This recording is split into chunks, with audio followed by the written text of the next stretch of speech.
Graça e paz, meu irmão, minha irmã. Hoje iniciaremos uma profunda reflexão sobre a consciência cristã e como ela orienta a nossa liberdade e responsabilidade diante de Deus e dos homens. Vivemos numa época em que muitos dizem: "Eu sou livre para fazer o que quiser." E, de fato, em Cristo temos liberdade.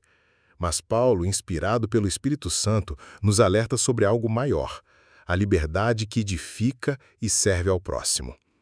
No texto de 1 Coríntios 10, 23 a 28, ele escreve: "Vocês dizem, podemos fazer tudo o que queremos." Sim, mas nem tudo é bom. Podemos fazer tudo o que queremos, mas nem tudo é útil. Ninguém deve buscar os seus próprios interesses, mas os interesses dos outros. Vocês podem comer de tudo que se vende no açougue sem terem nenhuma dúvida de consciência, pois, como dizem as Escrituras Sagradas, a terra e tudo que nela existe pertencem ao Senhor.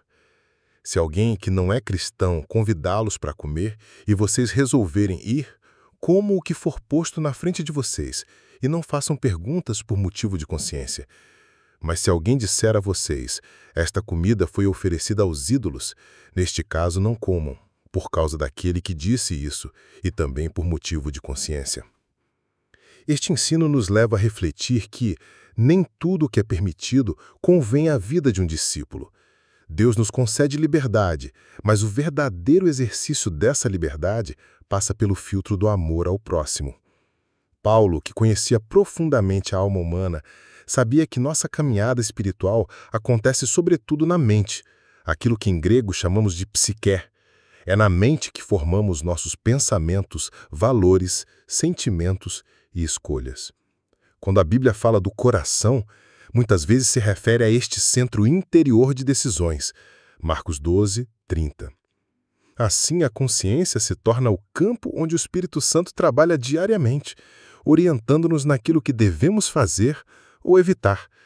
Ela não é uma simples voz interior, mas um instrumento divino, moldado e ajustado pela palavra de Deus e pelo agir do Espírito em nós.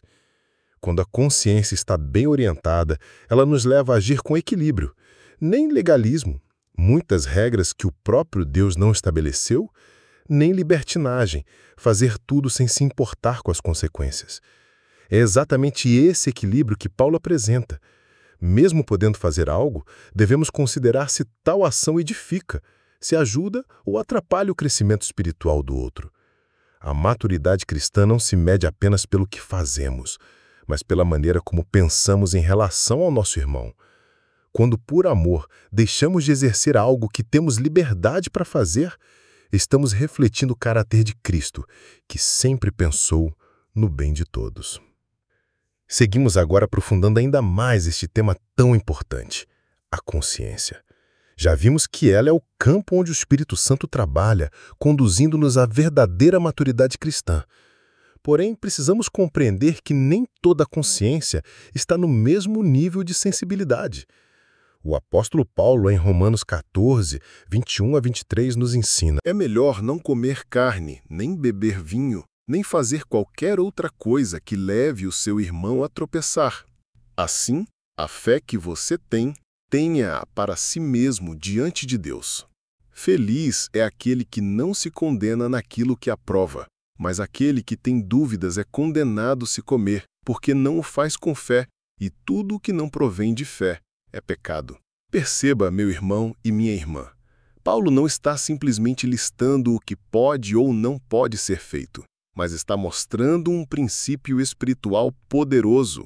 A consciência deve ser guiada pela fé e pela convicção diante de Deus. Muitos crentes sofrem porque carregam uma consciência ferida. Em alguns casos, essa ferida vem de um legalismo exagerado, de tradições humanas que pesaram sobre a alma além do que Deus estabeleceu. Em outros, a consciência se enfraquece por ter sido repetidamente ignorada, tornando-se insensível ou, como a Bíblia diz, cauterizada. 1 Timóteo 4:2. Uma consciência cauterizada é aquela que já não responde mais à correção do espírito. A pessoa começa a praticar o pecado sem mais sentir o peso ou a tristeza por isso. Por outro lado, Uma consciência fraca é aquela que ainda não compreende plenamente a liberdade que há em Cristo e vive com medo de tropeçar em tudo. Por isso, o apelo das Escrituras é que tenhamos uma consciência sensível e madura. Sensível para discernir quando algo fere o coração de Deus e madura para não se escandalizar com aquilo que o próprio Senhor não condena. Essa sensibilidade não nasce do esforço humano, mas da comunhão com o Espírito Santo. É Ele quem ilumina nossa mente, traz à luz os enganos que carregamos e nos guia em toda a verdade. Quando a consciência está ajustada pelo Espírito, vivemos com equilíbrio. Sabemos que fomos libertos da condenação da lei, mas também entendemos que não devemos usar essa liberdade como pretexto para o pecado. Há ainda outro aspecto importante, o testemunho diante dos outros. Como Paulo orientou em 1 Coríntios 10, ainda que tenhamos liberdade de comer determinados alimentos, se alguém nos alertar que aquilo foi oferecido a ídolos, devemos considerar a consciência da outra pessoa e, por amor, nos abster. A liberdade cristã não é egocêntrica, ela é relacional. Nossas decisões devem sempre levar em conta não apenas a nossa consciência, mas também o impacto sobre a fé dos irmãos mais sensíveis. A culpa, quando gerada pela verdadeira convicção do Espírito, cumpre um papel saudável. Ela nos leva ao arrependimento e à confissão, restaurando nossa comunhão com Deus. No entanto, a culpa também pode ser distorcida, tornando-se um peso que paralisa quando não é tratada à luz da graça. O autor de Hebreus 10:22 nos convida: aproximemo-nos de Deus com um coração sincero e com plena convicção de fé, tendo o coração purificado de uma má consciência e o corpo lavado com água pura. Veja, meu irmão e minha irmã, Deus não quer que vivamos presos à culpa, mas deseja purificar a nossa consciência. Isso acontece quando, diante da sua santidade, reconhecemos nossas falhas, confessamos nossos pecados e recebemos o perdão através de Jesus Cristo, como declara 1 João 1:9. Se confessarmos nossos pecados, Ele é fiel e justo para nos perdoar os pecados e nos purificar de toda injustiça. A purificação da consciência não vem por nossos méritos, mas pelo sangue de Cristo, que nos limpa de todo o pecado. Hebreus 9:14. Esse é o ponto central da nova aliança, o perdão total e a renovação interior. Quando não compreendemos essa obra da graça, podemos cair em dois extremos perigosos: a autocondenação contínua, onde, mesmo após o arrependimento sincero, continuamos a nos acusar e viver como se Deus não nos houvesse perdoado. A insensibilidade ao pecado, quando, ao contrário, ignoramos a correção do Espírito e deixamos de sentir tristeza pelas nossas falhas. Tanto os extremos adoecem a alma e afastam o cristão da alegria da salvação. O caminho bíblico é o equilíbrio: confissão, arrependimento e descanso na certeza do perdão divino. A consciência limpa nos dá ousadia para nos aproximarmos de Deus, como diz Romanos 5:1 e 2. Justificados, pois, mediante a fé, temos paz com Deus por meio de nosso Senhor Jesus Cristo, por intermédio de quem obtivemos acesso, pela fé, a esta graça na qual agora estamos firmes, e nos gloriamos na esperança da glória de Deus. Essa paz interior nos leva a uma vida de gratidão, serviço e temor reverente. Não mais caminhamos com medo, mas com confiança de filhos que sabem que são amados e aceitos por seu Pai Celestial. À medida que seguimos nessa jornada, começamos a compreender algo precioso. A consciência não é um fim em si mesma, mas um instrumento em constante aperfeiçoamento, que depende da luz do Espírito Santo e da Palavra de Deus. Paulo declara em Romanos 12:2: não se amoldem ao padrão deste mundo, mas transformem-se pela renovação da sua mente, para que sejam capazes de experimentar e comprovar a boa, agradável e perfeita vontade de Deus. Essa renovação da mente é o trabalho contínuo de Deus em nós. Ele vai transformando nossa maneira de pensar, nossas motivações e desejos, alinhando tudo com o seu coração. A consciência, então, vai sendo iluminada e treinada para discernir com mais clareza o que glorifica a Deus e o que deve ser evitado. O salmista expressou esse desejo com muita sabedoria ao dizer em Salmos 139, 23 e 24: Sonda-me, ó Deus, e conhece o meu coração. Prova-me e conhece as minhas inquietações. Vê se em minha conduta algo te ofende e dirige-me pelo caminho eterno. Essa deve ser a nossa oração diária, que o Senhor examine nossos pensamentos e intenções, nos revelando as áreas ocultas que precisam ser ajustadas. Uma consciência iluminada pelo Espírito nos previne contra o engano do pecado, nos fortalece na hora da tentação, nos dá sensibilidade para perceber quando algo aparentemente inofensivo pode se tornar um tropeço, nos move ao amor prático, sempre pensando no bem dos outros. Como disse Jesus em Mateus 5:8, Bem-aventurados os puros de coração, pois verão a Deus. A pureza de coração envolve exatamente essa limpeza interior da consciência. Não é perfeição absoluta, mas uma disposição sincera de estar continuamente sendo purificado, orientado e corrigido por Deus. Além disso, à medida que a consciência amadurece, aprendemos a fazer escolhas não apenas entre o certo e o errado, mas entre o bom e o excelente.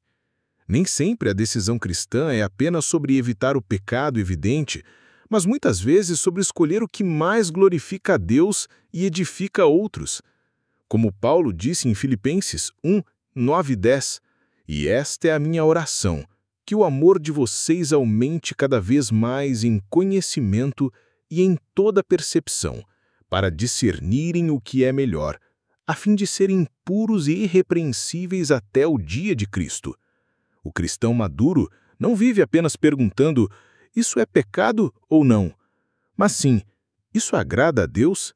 Isso edifica meu próximo? Isso glorifica o nome de Cristo?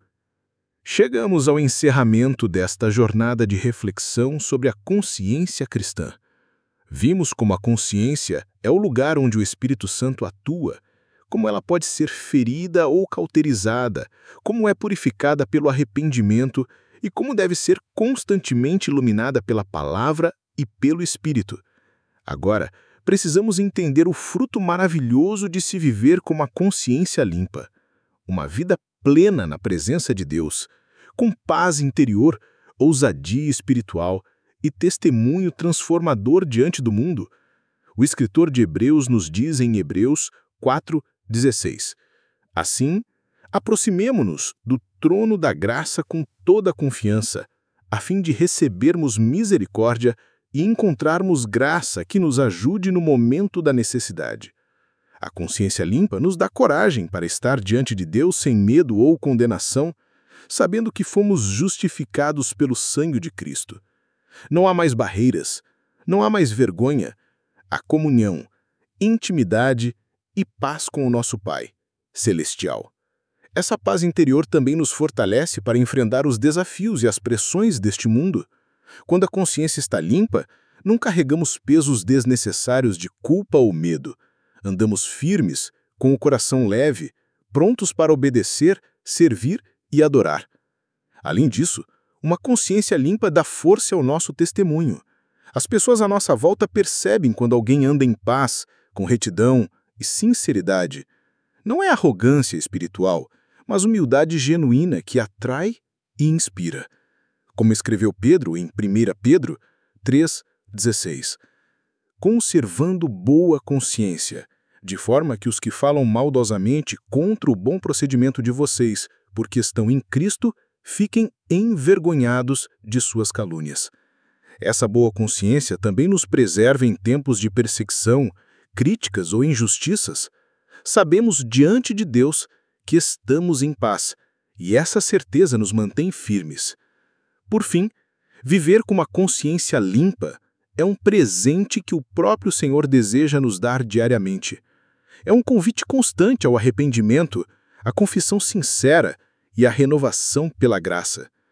Portanto, meu irmão e minha irmã, cuide da sua consciência, alimente-a com a palavra, permita que o Espírito Santo a ilumine, fuja daquilo que o próprio Deus já revelou como pecado e também daquilo que sua consciência, sensível ao Espírito, apontar como errado.